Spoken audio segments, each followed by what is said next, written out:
ఎప్పటి నుంచో కూడా ఆంధ్రప్రదేశ్ ముఖ్యమంత్రి వైఎస్ జగన్మోహన్ రెడ్డికి ఆయన చెల్లెలైనటువంటి వైఎస్ షర్మిలతో రకరకాల ఇష్యూస్ ఉన్న సంగతి మనకు తెలిసిందే. ఫస్ట్లో కొంతమంది ఆస్తి గొడవలు ఉన్నారు.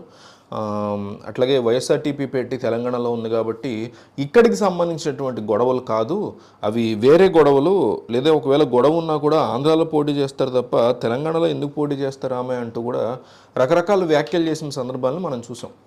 అయితే ఇప్పుడు షర్మిల నేరుగా రంగంలోకి దిగడమే కాకుండా ఆమె చేసినటువంటి వ్యాఖ్యలు డిఫరెంట్ అంశాలని జగన్మోహన్ రెడ్డి రీసెంట్గా బయటపెట్టారు. చెల్లెలు షర్మిలతో ఎక్కడ గ్యాప్ మొదలైందో జగన్ వెల్లడించారు. కూటమితో పోరాటం చేస్తున్న తాను ప్రజలనే నమ్ముకున్నానని ఆయన చెప్పారు. తిరిగి అధికారంలోకి వస్తాననే విశ్వాసం వ్యక్తం చేశారు. 5 ఏళ్ల కాలంలో తను డెవలప్మెంట్ చేయలేదనేది దురుద్దేశపూర్వకంగా చేస్తున్న ప్రచారంగా ఆయన పేర్కొన్నారు. వివేక హత్య కేసులో అవినాష్ రెడ్డి నిర్దోషాన్ని తాను నమ్మానని చెప్పుకొచ్చారు. మోడీతో సంబంధాల మీద జగన్ కీలక వ్యాఖ్యలు చేశారు. తన సోదరి షర్మిలతో దూరం ఎక్కడ మొదలైంది, అసలు కారణం ఏంటనేది జగన్ మొట్టమొదటిసారిగా వెల్లడించారు. ఒక టీవీ ఛానల్కి ఇచ్చిన ఇంటర్వ్యూలో జగన్ పలు కీలక అంశాలను ప్రస్తావించారు. రిలేషన్స్లో రాజకీయాలు చొరబడితే కుటుంబాల్లో కల్మషం వస్తుందని సీఎం జగన్ అన్నారు. కుట్రకోణంలో ఉండే చంద్రబాబు ఆ వివాదాన్ని మరింత రెచ్చగొట్టారని అన్నారు. ప్రజా జీవితంలో ఉన్నప్పుడు సవాళ్లు వస్తాయని స్పష్టం చేశారు. ఒక స్థాయి వరకు గొడవను సర్దుబాటు చేయొచ్చని, అది శృతి మించితే ఏం చేయలేమని జగన్ అన్నారు. కుటుంబ సభ్యులకు ఛాన్స్ ఇస్తే బంధుప్రీతి, అవినీతి ఆరోపణలు తప్పవన్నారు. ఎన్నికల యొక్క షర్మిల స్టాండ్ ఏంటో తెలుస్తుందన్నారు. తాను ముఖ్యమంత్రి అయింది కుటుంబ సభ్యులను కోటీశ్వరులను చేయడానికి కాదని అన్నారు. చంద్రబాబు, రేవంత్ ఏపీలో కాంగ్రెస్ని ఆపరేట్ చేస్తున్నారని వ్యాఖ్యానించారు. రాష్ట్రంలో నోటాకి వచ్చిన నోట్లు కూడా కాంగ్రెస్కి రాలేదన్నారు. జగన్ ప్రజా జీవితంలో ఉన్నప్పుడు కొన్ని సవాళ్లు వస్తాయన్నారు.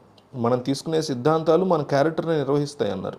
చరిత్రలో ఎవరూ చేయని విధంగా పాలన చేస్తున్నా తన ఫోటో ప్రతి ఇంట్లో ఉండాలనేటువంటి పాలన, తాను చనిపోయినా ప్రతి పేదవాడి గుండెల్లో బతికి ఉండాలనుకుంటున్నానని ముఖ్యమంత్రి తెలిపారు. ఒకే కుటుంబం నుంచి ఒకే తరం వాళ్ళు రావడం వల్ల మంచి కంటే చెడు ఎక్కువ జరుగుతుందని, వైసీపీపై కోట్ల మంది ఆధారపడి ఉన్నారని జగన్మోహన్ రెడ్డి నేరుగా చెప్పుకొచ్చారు. ఆంధ్రప్రదేశ్ రాష్ట్రంలో అంతా మంచి చేసినప్పుడు వై నాట్ 175 అని కోరుకోవడంలో తప్పు లేదు కదా అని కూడా జగన్మోహన్ రెడ్డి టీవీ9కి ఇచ్చిన ఇంటర్వ్యూలో ప్రశ్నించారు. అయితే షర్మిల గురించి ఆయన చేసినటువంటి వ్యాఖ్యలు ఇప్పుడు వైరల్ అవుతున్నటువంటి విషయంలో ఏపీ ప్రజలు ఎవరికి సపోర్ట్గా ఉండబోతున్నారు రానున్న ఎన్నికల్లో, షర్మిల లేదా జగన్ అని కామెంట్ చేయండి.